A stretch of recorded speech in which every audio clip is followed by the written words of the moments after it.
ओम शांति। सुनते हैं आज की मुरली मीठे बाप दादा से।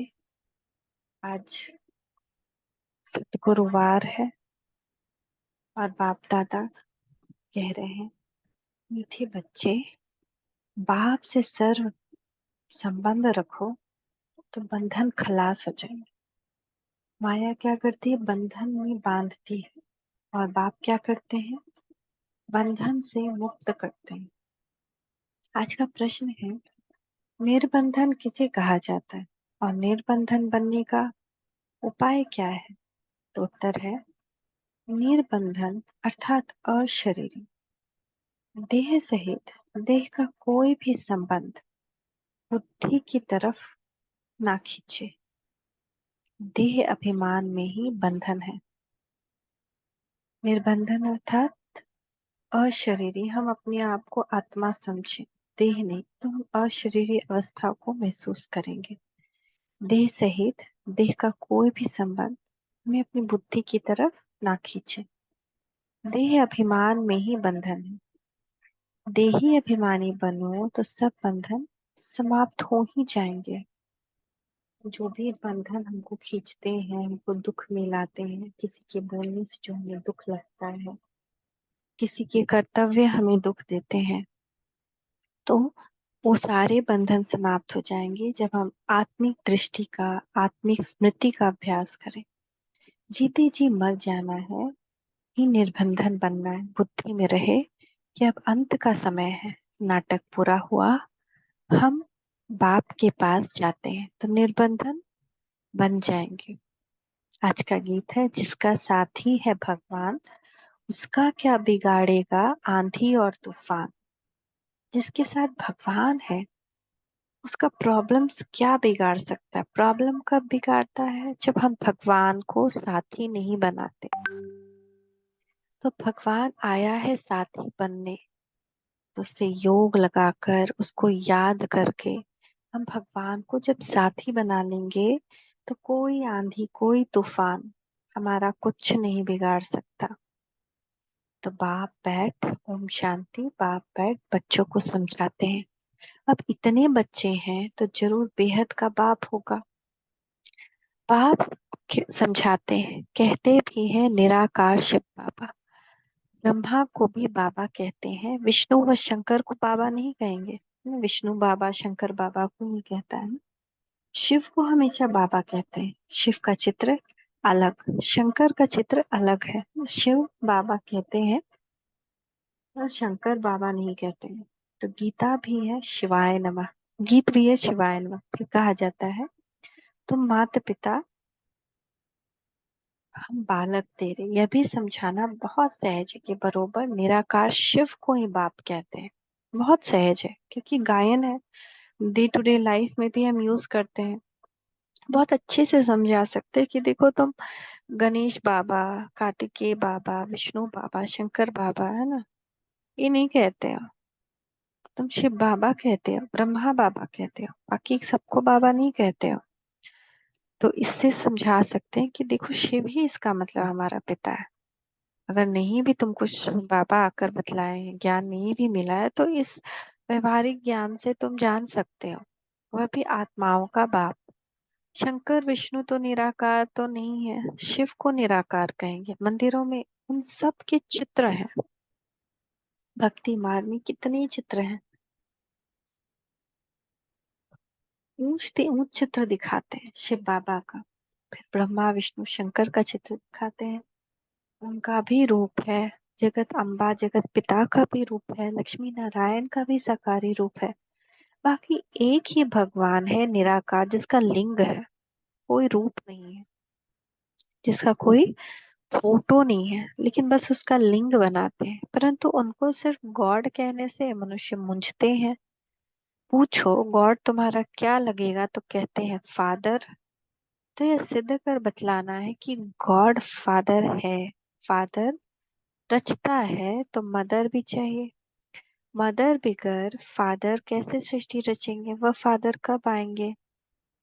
सब बुलाते हैं, हे पतितों को पावन बनाने वाले आओ। तभी तो सारी दुनिया पतित है। पतित हो तभी तो आकर पावन बनाएंगे ना, तो क्यों पुकारते हैं कि हे पतित पावन आओ। पतित पावन सीता राम भी कहते हैं, तो क्यों कहते हैं? क्योंकि दुनिया पतित है तभी तो कहते हैं ना। तो इससे सिद्ध होता है कि बाप को पतित दुनिया में आना जरूर है। परंतु ड्रामा अनुसार ये किसी को भी समझ में नहीं आएगा। क्यों? क्योंकि माया ने बहुत बड़ा गोदरेज का ताला लगा दिया है। न समझे तब तो बाप आकर समझाए, नहीं समझते हैं तभी तो भगवान को आकर समझाना पड़ता है, एक एक चीज बताना पड़ता है, बताना, बुद्धि का ताला खोलना पड़ता है। बाप बैठ बच्चों को समझाते हैं। भारत में ही गाया जाता है ज्ञान और भक्ति। फिर कहते हैं ब्रह्मा का दिन और ब्रह्मा की रात। रात में घोर अंधियारा होता है। गाया भी जाता है ज्ञान अंजन सतगुरु दिया, अज्ञान अंधेर विनाश। मनुष्य में इतना तो अज्ञान है जो फादर को भी नहीं जानते। इन जैसा ज्ञान कोई होता नहीं। परमपिता, ओ गॉड फादर अक्षर कहकर अगर उसको ना जाने तो जैसे उन जैसा अज्ञानी कोई नहीं। बच्चे बाबा कहें और फिर हमें कहें कि हम उनके ऑक्यूपेशन को, नाम रूप आदि को नहीं जानते, तो उनको अनाड़ी कहा जाएगा ना। जैसे कि अगर हमको कोई पूछे कि तुम्हारे पापा का क्या नाम है, क्या काम करते हैं, आदि आदि, तो अगर हम ये भी नहीं बता पाते तो क्या कहा जाए? कैसा नारी है कि अपने पिता का ही कुछ नहीं जानता है। ऐसे ही हम उनको बाबा कहते हैं, हम उनको पिता कहते हैं और उनके बारे में कुछ नहीं जानते हैं। तो यही भारतवासियों की भूल है, जो फादर कहते हुए भी उनको जानते ही नहीं। इतना कहते हैं ओ गॉड फादर, अल्लाह, है ना, परवरदिगार, गॉड फादर, परम पिता परमेश्वर, लेकिन कुछ जानते नहीं उनके बारे में। गाते हैं ओ गॉड फादर आकर पतितों को पावन बनाओ, दुख से छुड़ाओ, दुख हर कर सुख दो। बाप एक ही बार आते हैं।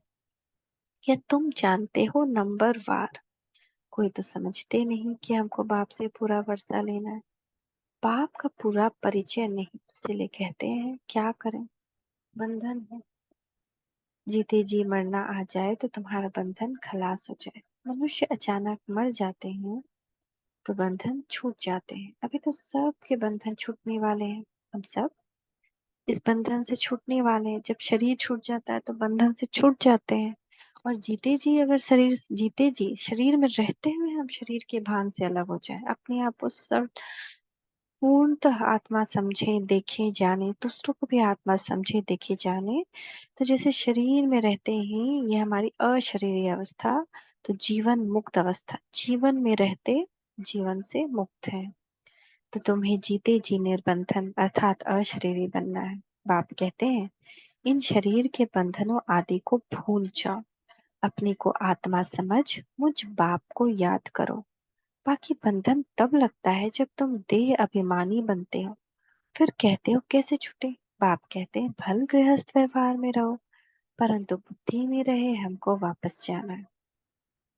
जैसे नाटक का अब अंत होता है तो एक्टर्स नाटक से जैसे उपराम हो जाते हैं, पाठ बजाते बजाते बुद्धि में रहता है बाकी थोड़ा टाइम है, यह पाठ बजाकर फिर घर जाए, तो तुमको भी यह बुद्धि में रखना है। यह भी अंत है, हम दैवी संबंध में जाते हैं।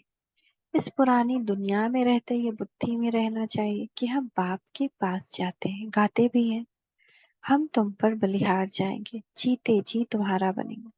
बाकी जो देह सहित देह के संबंध है उनको भूल हम आपके साथ ही संबंध रखेंगे। संबंध है तो याद करो, प्यार करो, बाप से अथवा अपने प्रीतम से बुद्धि का योग लगाओ। तुम पर जो जंग लगी है वह उतर जाएगी। योग तो गाया हुआ है ना। और सब जिस्मानी योग है। जैसे हम याद करते हैं मम्मा, मामा, माँ को, चाचा को, काका को, मामा को, गुरु को, गुसाई को आदि सबसे योग रखते हैं। ये लौकिक योग हुआ। पाप कहते हैं इन सब से योग हटाए, मुझ एक को याद करो। योग मुझ एक के साथ लगाओ। देह अभिमान में ना आओ। देह से कर्म करते हुए भी निश्चय करो कि हम पाठ बजा रहे हैं, हम रोल निभा रहे हैं। ये पुरानी दुनिया का अब अंत है। हमको वापस जाना है, देह सहित देह के सब संबंधों से उपराम होना है। ऐसे ऐसे अपने साथ बातें करनी। अब तो बाप के पास जाना है। किसी को स्त्री का बंधन है तो किसी को पति का बंधन है, किसी को कोई बंधन है ना, जिस पे हमारा ध्यान जाता है, जिसकी चीजें हमें अफेक्ट करते हैं, वो बंधन है। तो बाबा तो युक्तियां बहुत बतलाते हैं। बोल दो, हमको पवित्र बन, भारत को पवित्र जरूर बनाना है। हम पवित्र बन, तन मन धन से सेवा करते हैं, परंतु पहले नष्टो मोहा चाहिए। मोह नष्ट हो तो गवर्नमेंट को चिट्ठी लिखो तो वह भी तुमको सहयोग देंगे। तो पहले के जमाने में, अभी तो इतना नहीं होता, पहले के जमाने में टॉर्चर करते थे, क्योंकि ज्यादातर लोग जो है ना वो विदेश में काम करने जाते थे और 6 महीना बाद आते थे तो वो टॉर्चर करते थे, पवित्र नहीं रहने देते थे। तो बाबा कहते हैं अगर तुम नष्टो मोहा हो तो गवर्नमेंट को चिट्ठी लिखो, लेकिन पहले मोह नष्ट करो तो वो भी तुमको सहयोग देंगे। भगवान उवाच, काम महाशत्रु है, हम उन पर जीत पाकर पवित्र रहना चाहते हैं। बाप का फरमान है। बाप कोई ऑप्शन नहीं दे रहे हैं कि रहना है तो रहो, नहीं रहना है तो मत रहो, नहीं, फरमान है। जैसे कि अगर कंट्री में कुछ भी मिल जाए, ये कर्फ्यू लग जाए, तो फरमान निकलता है ना कि कोई भी रोड पे दिखाई नहीं देना चाहिए। अगर कोई भी दिखाई दिया तो गोली लग सकती है। तो ऐसे ही बाप का फरमान है, पवित्र रहो, लेकिन जो नहीं फॉलो करेंगे उनको धर्मराज की गोली लग सकती है। तो स्वर्ग का मालिक बनेंगे अगर हम फरमान को फॉलो करेंगे। हमको विनाश और स्थापना का साक्षात्कार हुआ है। अभी पवित्र बनने में हमको यह विघ्न डालते, तो ऐसी युक्ति बाबा निकालने कह रहे कि बोलो कि हमको ध्यान ध्यान में मैंने ये दृश्य देखा कि भगवान आए हुए हैं, हमको ऐसा साक्षात्कार हुआ है। ऐसा घर में भी बोल सकते हैं कि अभी हमको ऐसा ऐसा दृश्य दिखाई दिया। अभी ये दिखाई दिया कि अगर तुम ऐसे कर्म करोगे तो ऐसी सजाएं मिलेगी। तो सब वो कर्म करना छोड़ेंगे, क्योंकि सबके अंदर एक डर है भगवान का। तो बाबा उसमें और डालते हैं कि तुम गवर्नमेंट को भी बोल सकते हो कि अभी पवित्र बनने में हमको ये विघ्न डालते हैं, मारते हैं। मैं तो भारत की सच्ची सेवा में हूँ, अब मुझे असलम दो, परंतु पक्का निष्ठो मोहा चाहिए। सन्यासी तो घर बार छोड़ जाते हैं, यहाँ तो साथ रहते नष्टो मोहा बनना है। सन्यासियों का मार्ग अलग है। मनुष्य कहते भी हैं गृहस्थ व्यवहार में रहते हमको ऐसा ज्ञान दो जो हम राजा जनक मुआफिक मुक्ति जीवन मुक्ति को पाले। वही तो अब तुमको मिलता है ना। राजा जनक 1 सेकंड में उन्हें जीवन मुक्ति मिली। कई सन्यासियों ने उनकी परीक्षा ली, लेकिन उनको संपूर्ण नष्टो मोहा पाया। बाबा कहते हैं यह मेरी वन्नी है। कौन? ब्रह्मा के बारे में। इसके मुख से मैं प्रजा रचता हूँ। प्रजापिता ब्रह्मा के मुख द्वारा ही कहते हैं शिव बाबा तुमको कहते हैं तुम मेरे पौत्र हो, या फिर कहते हैं तुम मेरे बच्चे बन शिव बाबा के पौत्र बनते हो। वर्षा उनसे मिलता है, स्वर्ग का वर्षा कोई मनुष्य दे न सके, निराकार ही देते हैं। तो ये अलग अलग कई कई तरह से रिश्ता हमारा बाबा से, ब्रह्मा बाबा से। ब्रह्मा बाबा दादा भी है, दादा यानी बड़ा भाई, क्योंकि शिव बाबा के सब संतान है आत्माएं। लेकिन अगर देह में देखा जाए तो ब्रह्मा बाबा हम सबको अडॉप्ट करते हैं, मुख द्वारा ज्ञान देकर ब्रह्मा कुमार कुमारी बनाते हैं, तो हम सब भाई बहन हो जाते हैं। तो फिर शिव बाबा के पौत्र बन जाते हैं। तो एक और तरह से देखें तो शिव बाबा उनके तन में आकर के हमको अडॉप्ट करते हैं उनके मुख के द्वारा। तो हमारा जन्म जैसे मुख के द्वारा हुआ, तो शिव बाबा की वो वन्नी हो गई। ऐसे कर करके डिफरेंट डिफरेंट ये विनोद, ये डिफरेंट डिफरेंट युक्ति रचते हैं बाबा, ताकि आत्माओं को पवित्र बना सके। तो बाबा कहते हैं स्वर्ग का वर्षा कोई मनुष्य दे न सके, निराकार ही देते हैं। तो भक्ति अलग अलग चीज है और ज्ञान अलग। भक्ति में तो वेद शास्त्र पढ़ते, यज्ञ तप करते, दान पुण्य आदि करते बहुत खर्चा होता है। यह सारी भक्ति की सामग्री। भक्ति शुरू होती है द्वापर से। देवी देवता जब वाम मार्ग में आकर पतित बनते हैं तो फिर देवी देवता नाम कहला न सके, क्योंकि देवताएं तो संपूर्ण निर्विकारी थे। वाम मार्ग में जाने से विकारी बन जाते हैं, तो कहेंगे देवता धर्म वाले वाम मार्ग में आकर पतित बने।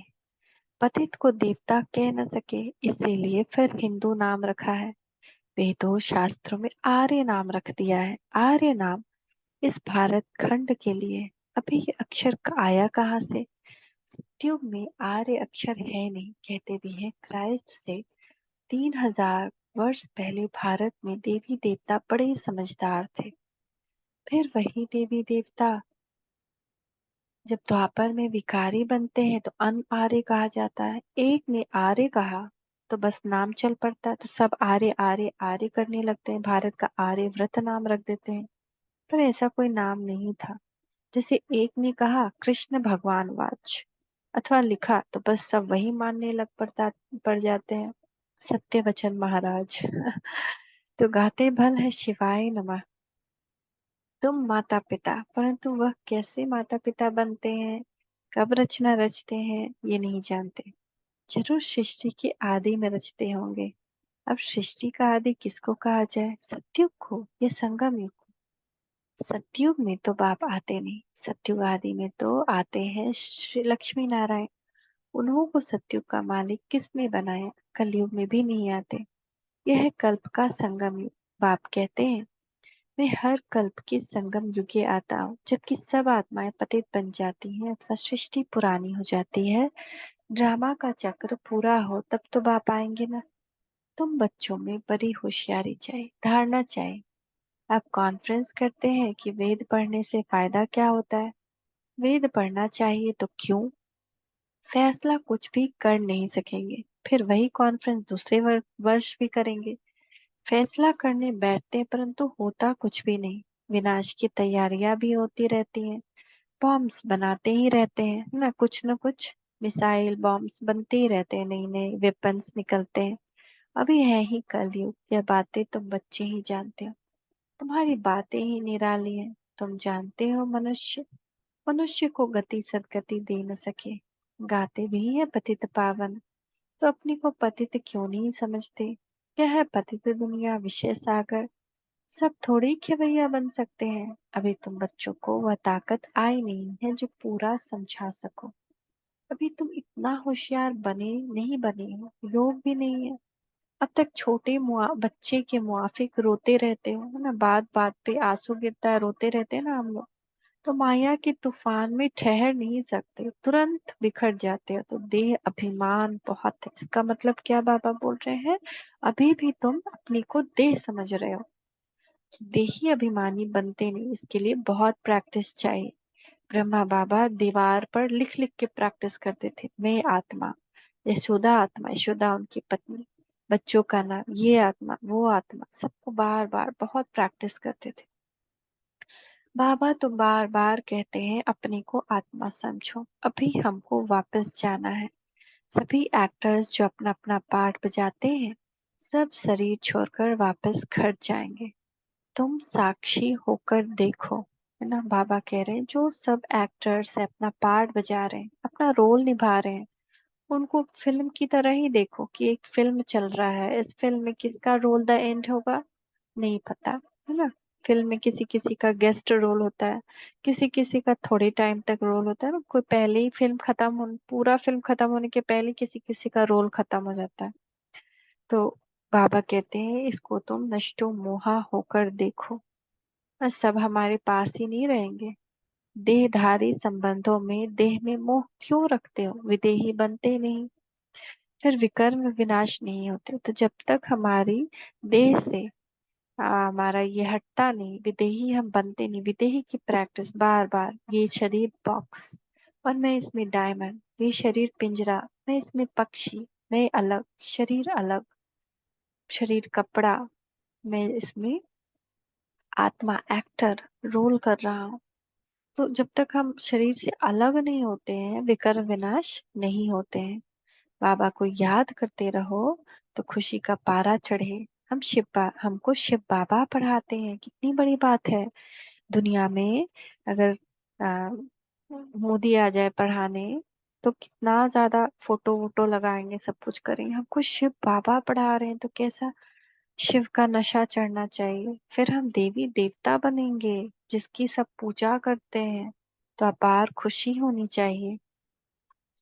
तुम जानते हो भारतवासी जब सुख में थे तो बाकी सब मनुष्य निर्वाण धाम शांति धाम में थे, तो सिर्फ 9 लाख ही सुख धाम में जाने हैं शुरू शुरू में, फिर बाकी सब शांति धाम में रहेंगे, स्टार्स डायमंड जैसे। अभी तो कितने करोड़ों मनुष्य हैं। अभी तुम पुरुषार्थ कर रहे हो जीवन मुक्ति पाने का, बाकी सब वापस चले जाएंगे। पुरानी दुनिया बदल नई दुनिया बननी, नया तो बाप ही बनाएगा। सैम्पलिंग लग रही है, यह है दैवी फूलों की सैम्पलिंग। कांटों से तुम फूल बनते हो। जैसे अगर केला का खेत तैयार करना है तो छोटा छोटा केला का प्लांट लगाया जाता है, गेहूं का खेत बोना है तो गेहूं का बीज बोया जाता है। ऐसे ही देवी देवताओं के सैम्पलिंग लगी है। अभी हमको बाबा कांटों से फूल बना रहे, फूलों की सैम्पलिंग है ये। बगीचा जब पूरा हो जाएगा तो ये कांटों का जंगल खत्म हो जाएगा, इनको आग लगनी है, फिर हम फूलों के बगीचे में चले जाएंगे। क्यों ना मम्मा बाबा को फॉलो करें, गाया हुआ है फॉलो फादर मदर। जानते हो यह मम्मा बाबा लक्ष्मी नारायण बनेंगे। इन्होंने ही 84 जन्म बिताए हैं, तुम्हारा भी ऐसा ही है। इनका मुख्य पाठ है, लिखा भी जाता है, बाप आकर सूर्यवंशी चंद्रवंशी स्वराज्य फिर से स्थापन कर रहे हैं। कितना समझाया जाता है तो भी दे अभिमान टूटता नहीं, मेरा पति मेरा बच्चा। अरे यह तो पुरानी दुनिया के पुरानी संबंध है। मेरा एक शिव बाबा दूसरा ना कोई, सभी देहदारियों से ममत्व मिट जाना बड़ा मुश्किल। बार बार व्यर्थ संकल्प आएगा, ये याद आएगा, उसकी बात याद आएगी, वो याद आएगा।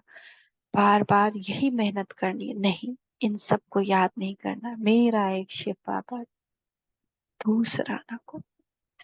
बाप समझ जाते हैं इनका ममत्व मिटना मुश्किल दिखता है, शकल ही ऐसे देखने में आती है। कुमारियां अच्छी मददगार बनती हैं, कुमारियों को का मुंह जल्दी टूट जाता है। पति बच्चा नहीं है ना, सबसे बड़ा मुंह पति और बच्चे का होता है। तो मीठे मीठे सिकी लते बच्चों प्रति माता पिता बाप दादा का याद प्यार गुड मॉर्निंग। रूहानी बाप की रूहानी बच्चों को नमस्ते, रूहानी बच्चों की रूहानी माता पिता बाप दादा को याद प्यार गुड मॉर्निंग, नमस्ते बाबा नमस्ते, शुक्रिया बाबा शुक्रिया। आज धारणा, पूरे दिन की प्रैक्टिस क्या करनी है? देह सहित, अपने देह सहित सबसे मोह निकाल विदेही बनने का पूरा पुरुषार्थ करना है।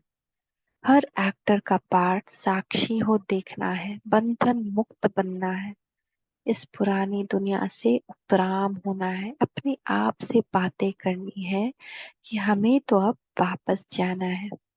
अब पुरानी दुनिया के अंत का समय है, हमारा पाठ पूरा हुआ। आज का वरदान, मीठे बच्चे, सर्व खजानों की संपन्नता द्वारा, समय का खजाना, संकल्प का खजाना, शक्ति का खजाना, गुणों का खजाना, तो सर्व खजानों की संपन्नता द्वारा संपूर्णता का अनुभव करने वाले प्राप्ति स्वरूप भव। जैसे चंद्रमा जब संपन्न होता है तो उसकी संपन्नता उसकी संपूर्णता की निशानी होती है।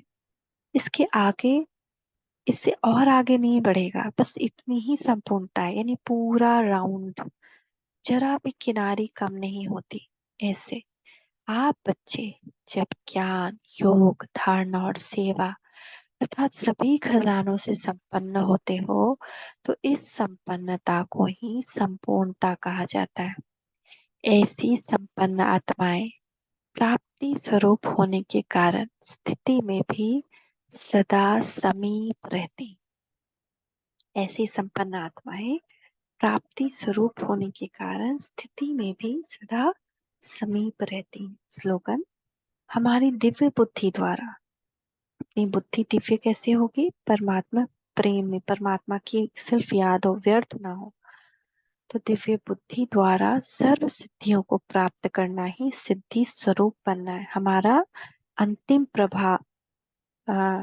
पड़ाव है सर्व सिद्धि स्वरूप। जिस रिद्धि सिद्धि को सब तंत्र मंत्र से प्राप्त करते हैं, उस सिद्धि को बाबा हमें विधि से प्राप्त करवाते हैं। व्यर्थ से मुक्त, सहन शक्ति से सर्व गुणों की प्राप्ति हो जाती है, और मनन शक्ति से बुद्धि श्रेष्ठ। तो दिव्य बुद्धि जब हमारी हो जाएगी तो सब सिद्धियों को प्राप्त कर सकते हैं। और बुद्धि मनन शक्ति क्या होती है? बाबा के ज्ञान का मनन चिंतन करना। इससे तो थैंक यू बाबा, थैंक यू।